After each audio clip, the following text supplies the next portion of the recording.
Hi everybody, welcome back to my channel, and I'm coming right back at you with one more story time for this week.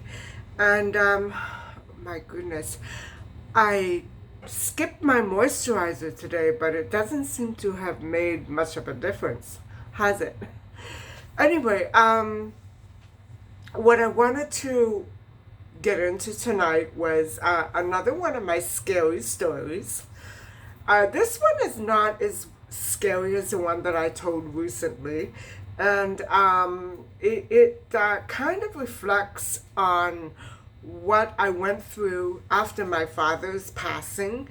And my mother and I did describe in a recent upload about a dream that I had, and it was a very difficult time for my mom and I. And so I'm going to take you right into the period where immediately after my father's passing, after his funeral, and it would be maybe 2 weeks afterwards. And so it's much before the period where my mother and I toured through Europe in the religious pilgrimage tour. So this is a very, I don't know, it was a very, very, how do I say this? It was a prelude to everything that I would go through from then on until this period. And my mom and I had always been close, but kind of more like sisters than mother and daughter, if you know what I mean. When my father passed, my mother and I went through so much transition, so much stress. And I'm referring to a time period before we found out about his business partner's secretive ways in dealing with my dad's estate. And I know I brought it up in the Fatima dream, but this was very before that we had ever even thought to mistrust anybody. And so what happened was, after my father's passing, actually at his funeral, my mom and I realized that my uncle, my dad's brother, my uncle, there was something very wrong, even as soon as the funeral, because my aunts, I had about 3 aunts there at the time, and my step aunt, and we had ordered, my mother and I, when we arranged for the funeral, we had ordered a limousine to take all of us to the funeral at the same time. But my uncle refused. At the point where my mother and I were supposed to be leaving for the funeral on the morning of September the 16th, 1996, my uncle informed us that he would not be accompanying. He would not be coming with us. So what happened was, my mother and I, we cried all the way to the funeral, not only because of the funeral, but because of what we had just realized, that my uncle did not want to be associated with us any longer. That's how it seemed to us, and that's basically what it was, guys. Death affects people in very strange ways, and this is going to be one of them. So I don't know if listening up will help anybody, but here it goes. My mother and I rode to the funeral all by ourselves, crying. And my uncle was actually late to the funeral. And by the way, thousands of people were there. My God, thousands and thousands of people showed up. People couldn't get in. It was held at a church very close to our condo, and it was named St. Wilfrid's. And the person who did the eulogy was a priest who was very familiar with us, and I do mean to catch up with him. I know where he went. He was transferred so many times. He was a priest of all places who used to rent in the same beach house where we used to be every year. And he got to know my dad so well. And so, I don't know why it was that I felt so relieved when I realized that it would be him saying the eulogy, the rosary, coming to the cemetery. That day was such a blur, guys. And I remember having come down with such a flu. I was sick. I had a fever. I had such a sore throat. I couldn't eat. I couldn't do anything. I was like a zombie. And I remember my father had passed away on a Monday evening, right in the middle of Melrose Place. Why I remember it that way, I don't know, but we had a TV in his room, and I remember watching the start of the show, and then my father sitting up in bed and taking his last breath, and that was it. My friend Isabel was there immediately. She was there immediately, and she was the one who drove me home. My mother later on drove home with my aunts and uncles who came from USA and Italy to see my father take his last breaths. And so it was a very hard time for me, guys. And so what I'm saying is that I was in shock. That shock that my uncle gave my mother and I would last and last and last, and it still is, even though he's passed. I could never figure out what the conflict was. I knew it wasn't my dad. It could have been my mom and I, or it could have been my mom. I don't know. To this day, I don't know why my uncle took such a displeasing attitude toward us. I know that my mother was snappy, and she probably told him to shut up or get lost. I don't know. I'm imagining that that's what probably happened. But for him to take offense like that, I don't understand it, guys. He was always such a doting uncle. And to have somebody that close to you just, disappear from the planet of the earth. I mean, he was there physically, but not spiritually, if you know what I mean. And so my father's business partner began to brush it off. He knew that my mom and I were upset and had noticed and couldn't handle the shock. And he said, don't worry, he was just, grieving in his own way, whatever. I don't remember exactly what was said. But my father's business partner had a very good way of glossing over issues. And so a week or so went by, and we were actually booked by my father's business partner to go to the Dominican Republic for a break, just to get away, because we had been dealing with so many phone calls and shock. And I think my father's business partner took that time to try to alienate my dad's brother from us because of what he wanted to try to do. And I'm just guessing, guys. I'm just guessing. And so what my dad's business partner told us was, I've booked you to go away. You guys need to, the both of you, to get away somewhere where you don't know anybody, because we were thinking, no, maybe to go to our beach house.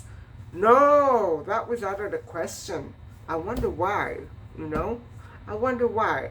Now, that would have been September, and you know, at our beach house in that city, okay, November, October, November, it's kind of creepy without any tourists around, but it was still summer. It was still very summery and beautiful.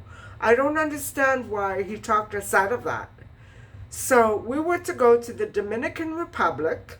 Now the airport, you know those abbreviations? I still remember it, POP. So that means Puerto Plata. And my girlfriend had just gotten married the year before. So this was not, she got married in 1995, November. And she went to Puerto Plata for her honeymoon. And guess what, guys? He booked us in the same hotel that she stayed at. And so when I realized that, I called her right away and I said, hey, you know, how is this hotel? And, you know, she was very forthcoming with information. And I hadn't been in touch with her that much. She had totally missed the funeral. But I know that I was still talking to her, and that I remembered from her conversations that she had gone away with her husband on their honeymoon to this very resort. It was a beautiful hotel. So the week that we went, it was, of course, naturally rainy. My mother fought all the way. I have to tell you guys that this was the very beginning of a very unusual and long and drawn out battle that I began to have with my mom, which never really ended. And I really, you know, I really empathize, because I know what she must have felt and what she must have gone through. Not understanding why my father left things the way that he did.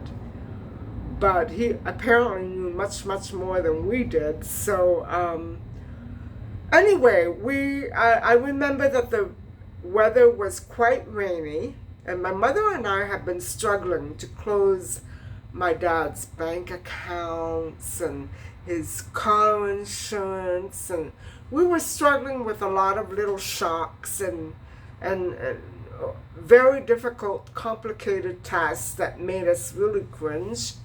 It's very hard when somebody passes away, guys. If you haven't experienced that, get ready, because you're going to have to relive that loved one's life all over again through their documents. And it's kind of painful, you know. It brings back painful memories that you really would rather not deal with. And so at that point, you know, we were not sure what was going on. We had no clue what was going on, what was going to happen. This was very much way before my Fatima dream. And that trip would have taken place the very next following summer. So there was a long time, you know, in between. And so when we went on this trip, we were virtually so naive. We were babies. We didn't know what was going on. We didn't know what was happening. And so we got to the resort, and, you know, I don't know if you've ever experienced that as soon as you get somewhere on a vacation and something goes wrong.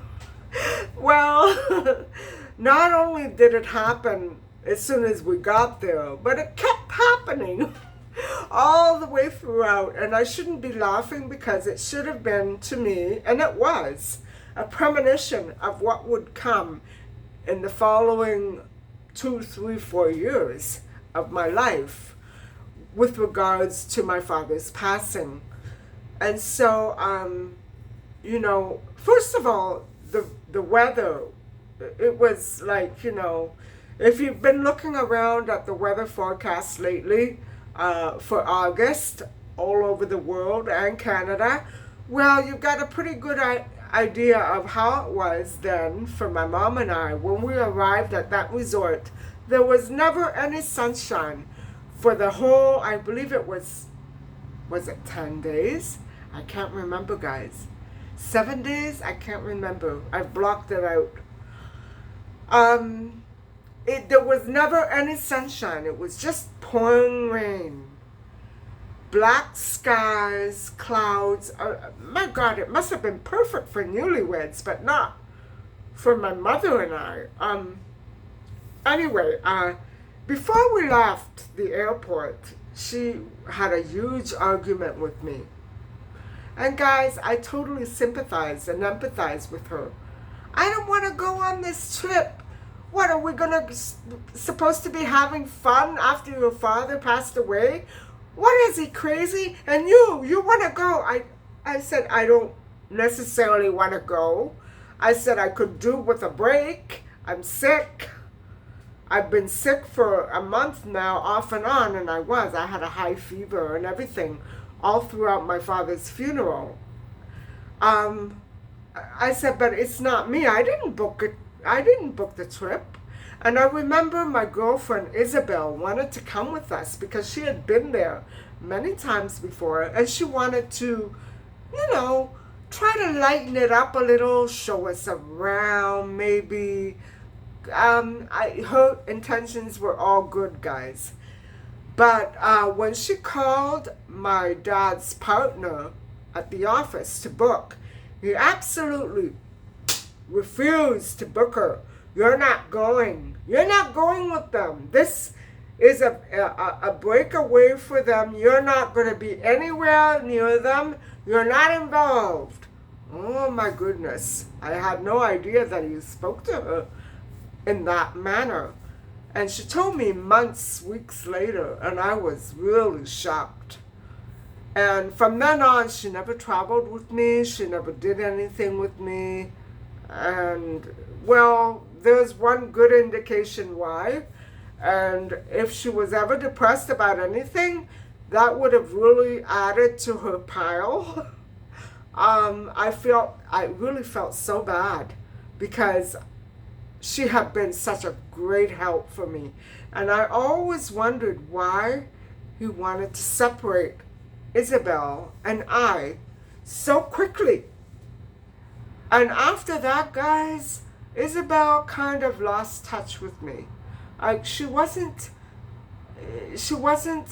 didn't show concern so much. I was always the one that had to make the initial move. He destroyed her peace of mind and confidence. I know that she did wear white jeans to my dad's funeral. I know that. She was undergoing something at the time. She was really struggling at the time. And she had her own issues to deal with, but she was so wonderful with me. And she stuck up for me when she realized that some people in my life were reacting so negatively to everything that had happened. And they weren't supporting my mother and I in the ways that we might have been supported by others. You know what I'm saying? And so she was very quick to defend my mother and I. And when my father's business partners saw that, especially at the funeral and at the hospital, he had words about it. He had to voice his opinion about it, and that it was all very inappropriate and she should not be concerned at all about the passing of my father. I was nothing. My mother was nothing to her. It was just all, I don't understand, guys, what he was trying to pull. I do understand, but at the time I didn't. And, the way that he tried to demean her and degrade her in our eyes after all the help that she had been to us, I couldn't figure it out. And so, anyway, we got to the resort after my mother and I had argued, and I assured her I had not had anything to do with her being booked without her permission. I've never been to Puerto Plata. I wasn't so sure that I wanted to go. I would have preferred to go to our beach house. And, so it was a very interesting start to a very bad getaway. And to begin with, of course, I've already mentioned that the weather was horrible. It was thundering and lightning and raining. And, the walls within the hotel room was slimy and drippy. The resort itself was beautiful. But the thing is that, in the morning when my mom and I, after that first night, and we went to dinner, it was always a beautiful buffet. In the morning when my mom and I, it was our first morning, I remember that. First we went to breakfast, which was all inclusive, everything was included. And this hotel employee, I wanted to strangle her. And I'm not violent. She kept grabbing me and shoving me back and said, "You're not going in there like that." And I thought, what the heck is she talking about? What is she talking about? And I said, "I don't know what you mean, but tomorrow will be better, I promise you." I didn't bring any clothes. I wasn't going in there half nude or anything. You know what I'm saying? And the next morning, the same thing. She grabbed me, she assaulted me, and took me out of there. And you're not going in to eat like that. And so finally I turned around and I said to her, "What the heck is your problem, lady?" I said, "Don't touch me anymore, because if you do, I'm going to fly my lawyer down here, and he'll have a word or two with you, and you won't like it very much." I don't know what caused me to react like that, because I wasn't at that time. I was very passive, but I guess with the grief and everything that I had been going through with my uncle and weird stuff, I couldn't handle it. And so it did continue to a third and fourth morning. But before I get to that point, I remember my mother and I, we would go down to breakfast, and we would pick our pool chairs, like at our beach house, and we would put our stuff there and everything. And, I always, after this incident, I always wanted to associate it with maybe my dad's business partner, knowing who might have been there or might have been going along at the same time. I don't know, because I remember going back to the pool after breakfast in the very beginning of the trip. And these British people were lying. Our stuff was strewn all over. And the chairs were taken by this British couple and their kids. I don't remember. And I went up to her and I said, "How frickin' stupid do you think I am?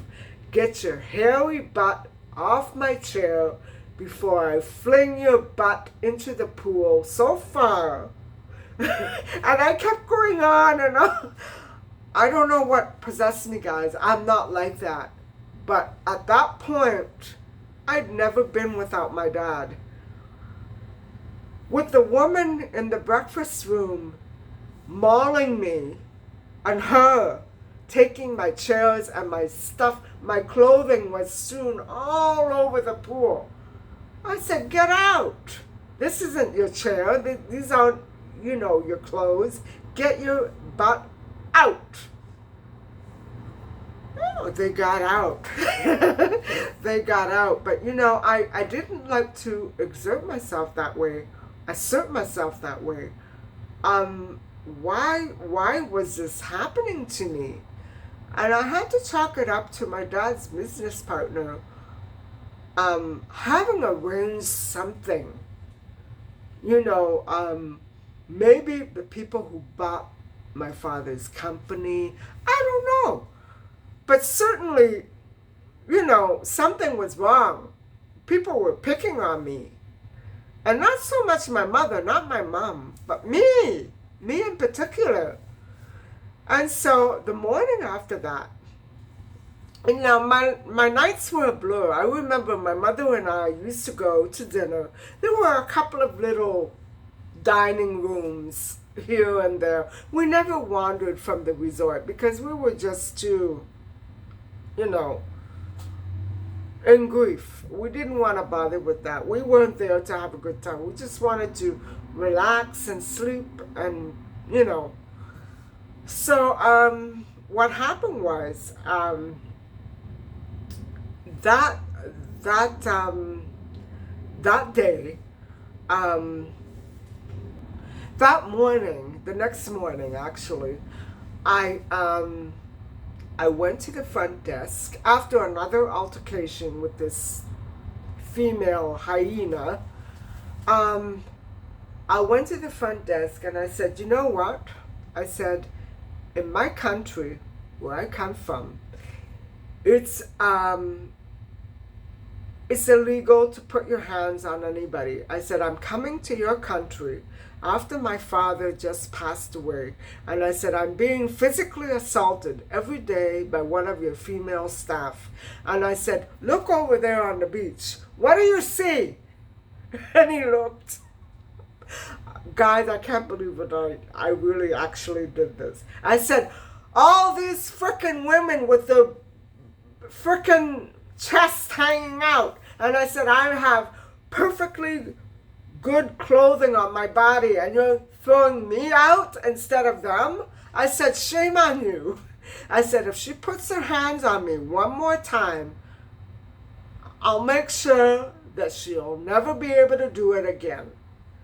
I said, so have a talk with her because I am done. Okay, from then on, she never said boo to me. But you know what, guys? I used to go in with shorts and a little crop top. Okay, but so did everybody else. So did everybody else. She was picking on me. You see how livid I am? I still to this day cannot understand why this woman was taking her life out on me. I don't get it, guys. I don't get it. And now I know why Isabel wasn't allowed to come. Something here was very staged, and I knew at that point that my father's business partner, I knew that there was something wrong there and that he probably had some connection to it. So anyway, okay, for the rest of the time at breakfast, I didn't have any problems. I didn't have any problems. I never saw her again. If I saw her, she was far away in another corner, and I said, I wonder if she's ever going to dare to pick on anybody else. And my mom said, not while we're here. No way. It's unbelievable, guys, what the locals will go through just to get money. And I believe it was just a scam to get money, And she thought she was going to get any money out of my mother and I. I feel sorry for her. But that's what I heard. That's what they do. And so I let it go at that. But about midpoint through our stay there, still raining, pouring. I remember my mother and I were getting ready to go out to dinner to one of these little dining areas in the resort. And I remember I was listening to music. I can't recall exactly how I was listening to it, but I think it was a portable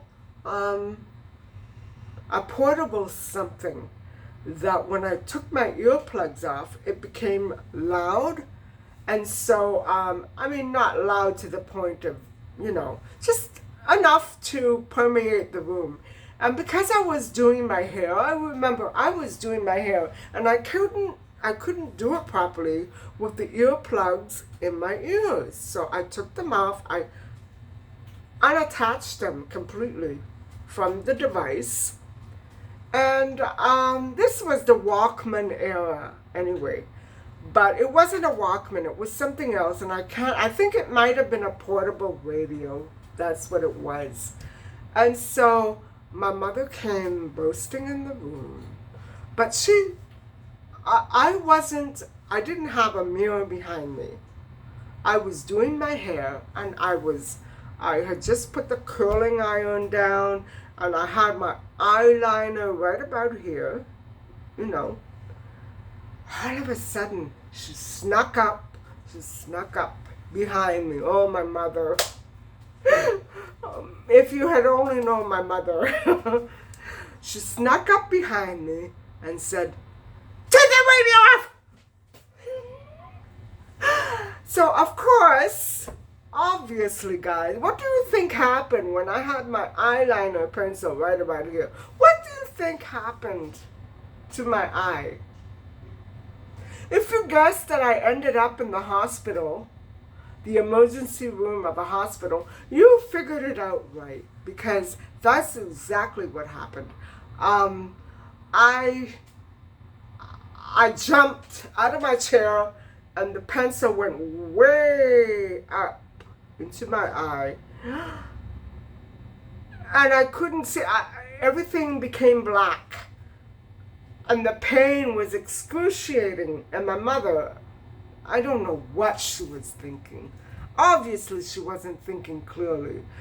She was in grief, and she was having a hard time adjusting. But to take it out on me like that, it didn't work. So I said, "Look," my eye was completely red. Like, it looked like blood was oozing, but blood wasn't oozing. I couldn't open it. It was swelling up. And I was screaming in agony. I remember it was this eye. And I thought to myself, I have to shut up. I have to be quiet, because if I start screaming, all the security is going to start coming. I had it, guys. So my mother immediately ran to the phone, called the lobby, and asked for an ambulance. And she said, "My daughter had an accident, and her eye is injured. We need to have her sent to the hospital." Of course, she didn't come. She lounged in the bed while I went to the hospital. And guys, you know what? It wasn't an ambulance. It was a big white truck. And I remember this big white truck pulling up. I was like this, waiting. And I thought, oh my God, if only my father could see me now. He jumped out of the truck, came all the way around. I didn't know it was for me. I didn't know he was going to take me to the hospital. He grabbed my hand and he said, "You're coming with me." And I said, "Oh, okay, whatever you say." We got in a car. It was not a very long ride to the hospital. He parked. He got out. He jumped out. He came over on my side. He helped me down. And he said, "You do not leave my hand." He said, don't go anywhere. I said, okay, okay. And he grabbed my hand and dragged me to the hospital. After that, guys, it was a blur. They tested my eyes. They gave me some drops. And you know, when you're in a hotel, I won't say vacation because for me that wasn't a vacation. But if you're in a strange country, in a hotel, and you get injured, what the frick? All you have there is shorts, bikinis, maybe a bucket of ice. That's it. You don't have anything else. I had to go to the hospital. I didn't know what to do. I thought for sure that I would end up in a hospital. But I think what I remember was I was prescribed some drops and it passed. I wore dark glasses and it passed. And yeah, my mom and I did eventually go out to dinner that night, very much later. And when I got back to the hotel, I remember walking in and I said to my mother, I said, just by curiosity, I said, when you snuck up on me and screamed at me while I was putting a pencil in my eye, I said, what did you think would happen? All at once, she blew up and she lost her cool. And so, you know, guys, that would... I was so sorry that I opened that can of worms. That was the beginning of a horrible, nightmarish sister relationship with my mother, because I know that she wasn't like that before my father passed away, but it was too much for her. It was too much. My father left so many unanswered questions because all we cared about was him getting better, his health. We didn't go into legal technicalities and stuff like that. And so we were reacting to everything around us in a very bizarre way. And,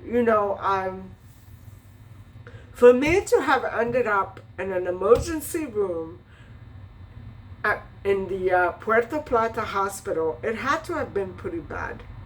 And, it took a few days for my eye to heal. And the pain didn't go away immediately.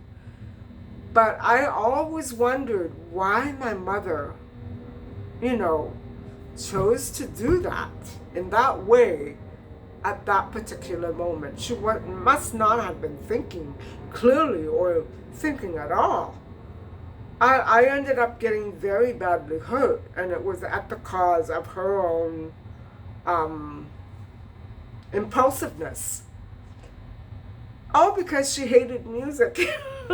She hated music, and I love music, and I just happened to pull the plug out of the radio at the time.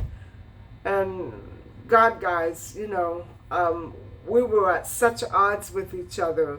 From then on, we were never at peace or harmony. Although we both tried very hard to be, it was unbelievable how much we grew apart, how distant we became.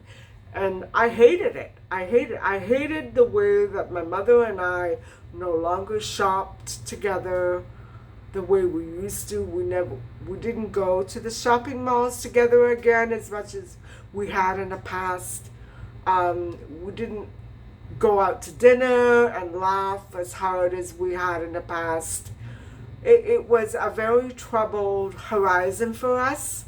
And even though we were all we had, I had no brothers or sisters. And her parents were both passed away.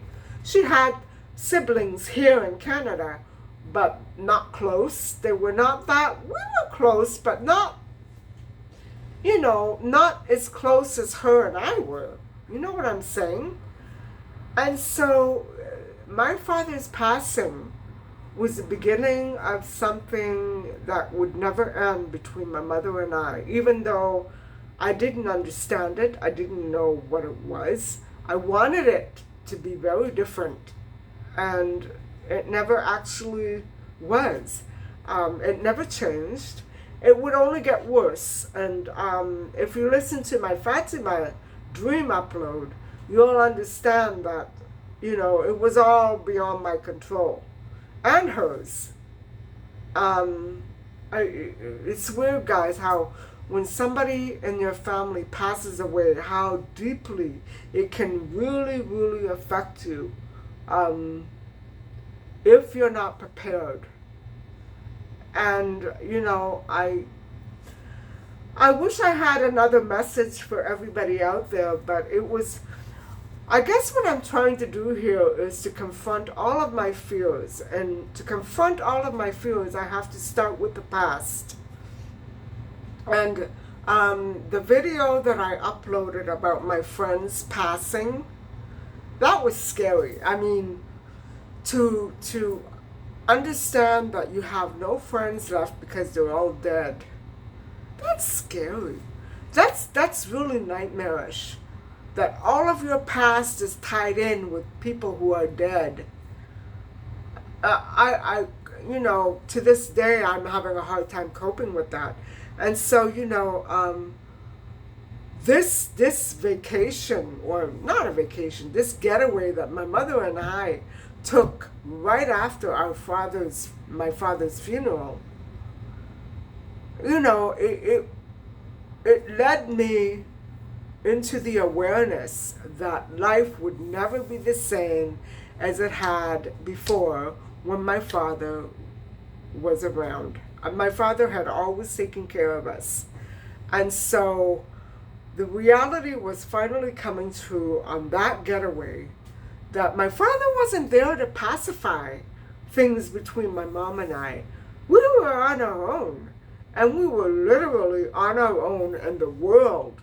I had to go to the hospital in a strange country with a man I didn't know who grabbed my hand and forbade me to leave him because it was dangerous. That's what he said to me. It's dangerous. Do not wander away from me. Do not leave. Do not leave my hand. Stay right here with me. I'll be right here with you when you get out of that room, the examination. It was incredible, guys. I'd never, ever experienced anything as spooky as that. But, in a way, the experiences that I had later on would even come to surpass that level of spookiness. And I think I'm going to stop the video here because this was hard for me, but not as hard as the video that I have coming up. I don't know when I'm going to have enough courage to tell you, but it will be in the coming months, maybe not weeks but months. And so I want to let this go at that, and let you know that being in a hospital in another country is not fun. It's scary. Although I was treated very well with the utmost respect at the hospital, and I was given treatment that worked, I was okay. I was terrified. That was one of the most terrifying moments, especially after my father just passed away in a hospital. For me to walk through the doors of that hospital, guys, you can't imagine what it did to me. Maybe some of you think, well, it was nothing. It was just an eye accident, an eye injury. You were okay. You weren't dying.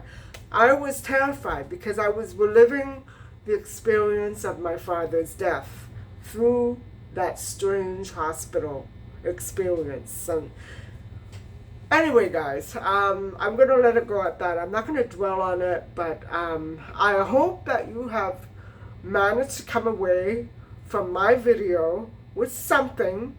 And, I guess I'm trying to tell people to be extra cautious when traveling. And, if you can, to be very extra careful. Make extra preparations if you have any health conditions. And please always prepare for any kind of emergency. I totally wasn't. And even though it ended up being fine, I had insurance, and so my insurance covered whatever happened.